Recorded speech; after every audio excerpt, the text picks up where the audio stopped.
from our feature speaker. So, as I said before, Simon, I had the unique opportunity to see Simon speak in person because apparently, I don't know if you guys heard, but there's this thing known as in-person networking meetings. I think it's a myth. I don't think it'll ever catch on. But I remember at Kent Space with Simon, and he did such an amazing job of highlighting the important connection with nature that we're missing. But I don't think we should do any more about that. For me, well, I'm not going to say it. Graham Baker's not here, but let's find out more from Simon Pollard. Here we go. Well, thank you very, very much, David. It's lovely to. It's weird. I haven't done a presentation for ages, so I'm kind of fired up. So let's hope I can follow that build up and deliver. Now, the Simple Life Circle is about all things outdoors, and I thought about coming on and we could talk about cute hedgehogs or robins, or the fact that the countryside will shortly get covered in the white blossom of blackthorn, all things of which are absolutely wonderful and, if you like, give you the joy of being alive. But this is the Wellness HQ. And there's one of the things that we talk about through the circle as just little hints and tips and bits and pieces that we drop in about how we might use the countryside to make ourselves feel better, well, connected, and do a kind of condensed, multi-faceted, well, basically me talk for the 5 to 10 minutes about some of those things that we can learn. So, the first thing that I would suggest is when you go outside, just remember or look around you. What can you see? Whether it's majestic mountains or amazing lakes or fantastic woodland or even amazing hedgerows and various different views. And remember, that countryside is amazing. Everything about that world is amazing. Sometimes people will go, yes, when I look at those things, it kind of puts me into perspective and realise I'm really, really small. Rubbish. You are just as amazing as every other thing that is out there. You are a part of that world just as much as a buzzard is, a fox is, an oak tree is. All those amazing things are part of our world. They're part of our world that we are actually a part of, despite our best efforts to isolate ourselves from that world. Now, not only are you an amazing part of that world, but everything that is out there is connected in one way, shape or form or another. You'll probably remember from school days, we did food webs, we did food chains. You know, the grass is eaten by rabbits, which are eaten by foxes, which are eaten by buzzards or whatever. Every single thing that is out there is connected. Now that means however you want to look at it, you are connected to that world. There are some times when we have to work hard to remember that. But when you're connected to something and you're part of it, and then look at it again, what is it about there, out there, that you can learn from? Now, I would suggest one of the first things that we all do when we go out in the world, we go, yeah, but I don't know what anything's called. Well, do you know what? Nor does a fox, nor does an oak tree, and nor does blackthorn, and nor does a field of wheat. And you know what? They're all doing their thing, regardless of what anything is called. They don't care. They don't give a monkeys. Doesn't matter. A fox is busy being a fox. Is doing its foxness. He might be catching a rabbit. You don't care what it's called. It's just food. That's all there is. Don't get hung up on what things are called. Don't get hung up about what the names of things are. Yeah, but I don't know anything. Doesn't matter.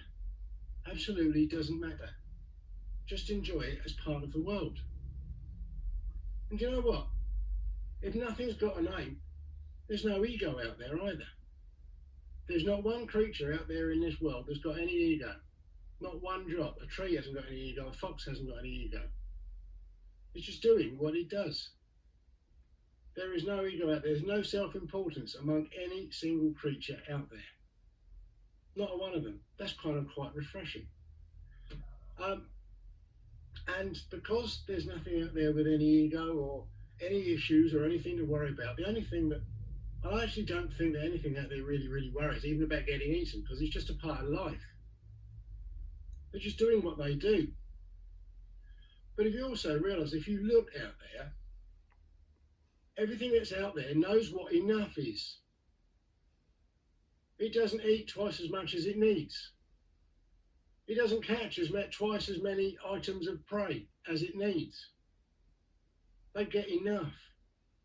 The fox gets a bit enthusiastic occasionally, but most things, well, they know what enough is. They don't need more money. They don't need more food. They don't need the next iPhone.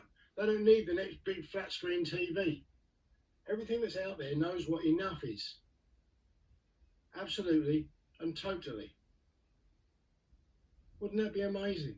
When was the last time when you had the most amazingly high flavoured food on your table that you couldn't stop eating until it was all gone? That's an amazing concept, that enough is actually enough. But then, think about how everything survives. If you've ever been in the woods when a tree's fallen over and you look at the size of the root ball, right, it's really tiny compared to the size of a tree. You think of a 100-metre tall tree that blows over, and that root ball is no more than 2, 3, maybe 4 metres. Why is it that a tree can stand up with that small an amount of root? It's because it's flexible. When things hit it, it bends. And when they've stopped hitting it, it stands back up again.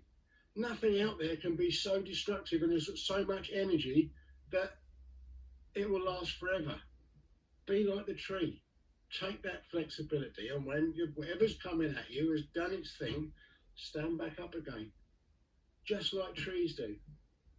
All the creatures just get out of the way.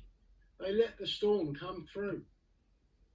And that's important when you think about it as well, because how many times do you get hit in one way, shape or form, right? Something hits you, you get a bad letter come through the door, you get a bad phone call. I don't know, somebody wants to sue the business, your house is going to be reclaimed, you've lost your job, all those things. How many times do you respond immediately with anger or aggression or anything else? Just stop. Take whatever's coming, give it a day. Because just like that tree, whatever's blowing, it will blow for a certain amount of time. But if you let it blow through, you can deal with it so much better and so much more easily. Why not? Be like the tree. Be like the fox in the hole.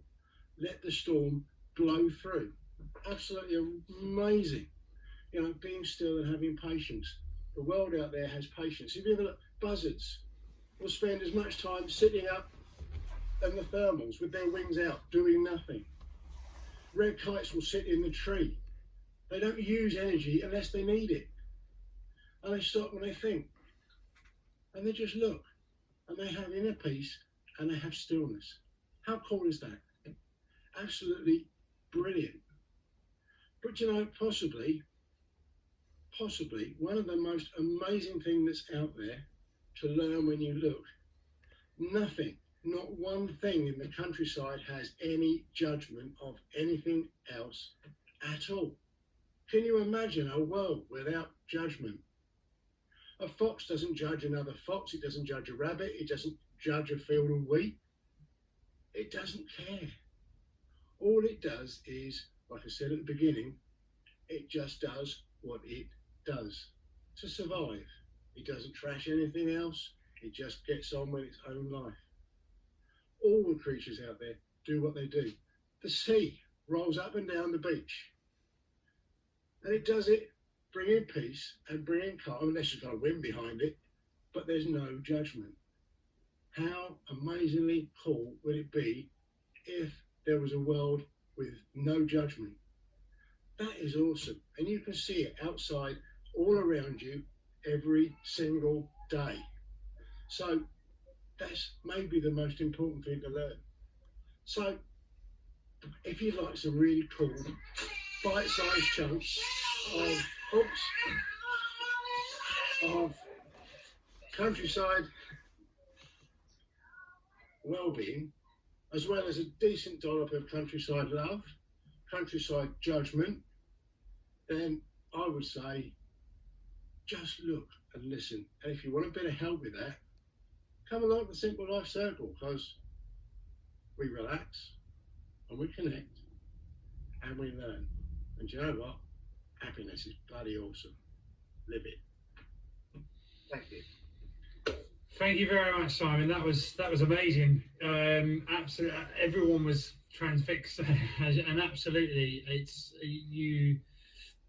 Yeah, I think you hit the nail on the head there for a lot of people. Absolutely, that it is about appreciating how nature works. And I don't think people have connected with it. I think people have lost that connection, and they don't appreciate that how it works. Now, I've got time for about 60 seconds for one quick question from anyone who would like. Is there anyone that wants a quick question from Simon? Tell us about the simple life circle, if you would. Go on.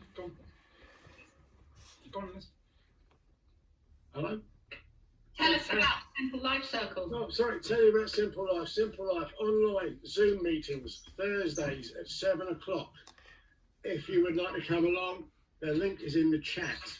I've given David a link, which I'm sure he'll put out in the email at the end. You can come along to a couple of meetings totally free, no problem whatsoever. We are just in the process of shaking up our membership conditions. We've got a very, very basic one, and they'll be coming out in the next week or two. We just want people to come along and be a part of an amazing community, sharing stories, supporting each other, and do you know what, listening to me and my son. But it's just a celebration of the outdoors and how the outdoors is amazing, and how with that amazing outdoors we can be amazing too. Perfect. Absolutely. No, that's perfect. Spot on. Absolutely lovely. So, right, I'm going to open up the breakout rooms. We are running